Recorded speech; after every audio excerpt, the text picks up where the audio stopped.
Fa la la la la, you're broke. Let's talk about how to save money during the holiday season. This is part 4. Yes, I have just been coming up with these little sayings and then saying horrible things. But look, this is the season where our wallet gets stretched. It's where we spend money we don't need to. It's where as a mortgage lender, I see people's down payments disappear, and I don't like that. So today we're going to talk about an uncomfortable conversation that you can have with your family members that will free you all and make you feel better for the future, okay? So for decades, my sisters and I, especially Sarah, my sister who I spend the most time with, we've been getting each other elaborate gifts for Christmas, okay? Decades. And one day we had the conversation, which was, hey, Sarah, I really love you and you love me. We're sisters, clearly. But why don't we just buy ourselves nice stuff and we don't have to get each other elaborate gifts every Christmas? Like, this is silly. Like, you know, this is ridiculous. Like, you don't need to buy a present for my husband. I'm not going to buy one for your husband.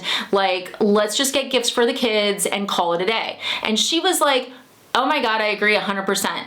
Please, right? Because for years it was like, okay, what do I get her husband? I guess I get him some almond roca and some socks and I have to pay to ship it. And it was just silly. And then, you know, sometimes the stuff that I bought her was stuff that she really wanted. Sometimes I accidentally bought her the same thing twice, you know, and same thing. Sometimes the stuff she bought me, it was expensive and I never used it. So we had this conversation about, hey, let's just buy gifts for the kids.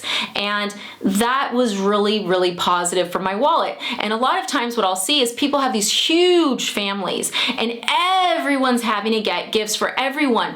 And there's this society pressure, right?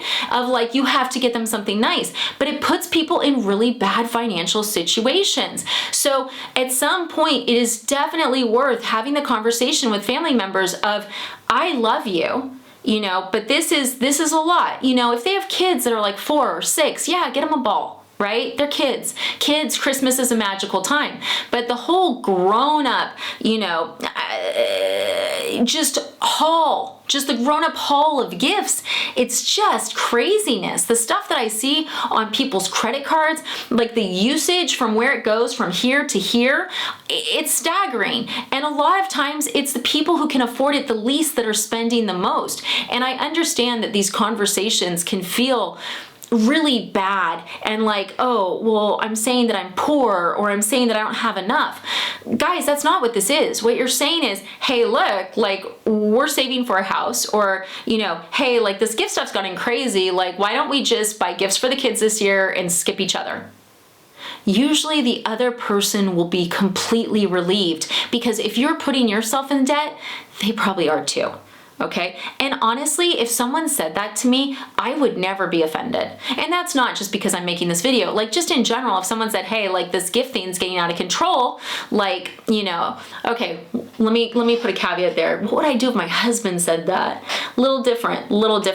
But like, if a sister or an uncle or an aunt or, you know, anyone said that, I would be totally cool with it. I would be like, yeah, I get it. Like, it's crazy. Like, yeah, like, let's go. Like, let's, of course, like, you're having dinner together and everything else. Great. But do they really need those sweaters that you got at Macy's on sale? I don't know. Did they wear the last one you bought them? You know, there's been so many times where people are buying me stuff and I'm like, please save your money. Like, I'm not trying to be offensive. The gift is definitely a nice thought, but at the same point, like, I would rather that you have money in your bank account. I would rather that you're saving for retirement. I would rather that you're saving for your future. So I think that this is a conversation that not enough people have, but I think it's definitely a conversation worth having. Now, for everyone who's like, well, I like giving gifts. Cool, guys, if you like giving gifts, great, but make sure you can afford it, because if you giving out gifts is putting you in the poorhouse, that is not good for your financial future. It may feel fun in your 20s or 30s, but in your 60s or 70s, you're gonna really wish you'd had that $20, $30, $40, $50 growing interest so that you have a way to pay your bills when you're older. And that's the thing. People don't think about getting older. They're always thinking about in the now, or they're thinking that people will think lesser of them. And I can tell you guys, the only people who will think lesser of you suck. Yeah, they suck. Like, if someone said to me like, oh, I'm like saving up, I'm doing my retirement, like, let's not do gifts this year, I would be like, cool, I get it. I would never be like, oh my God, What's wrong with you? And if someone was like that, do you really want to be their friend? I mean, if they were my family member, I would totally ghost them. I would. I'm cold like that. But yeah, so I think it's a good test to see who people really are. But also, I want you guys to picture yourself when you're 70, 80 years old, 90 years old, 100 years old.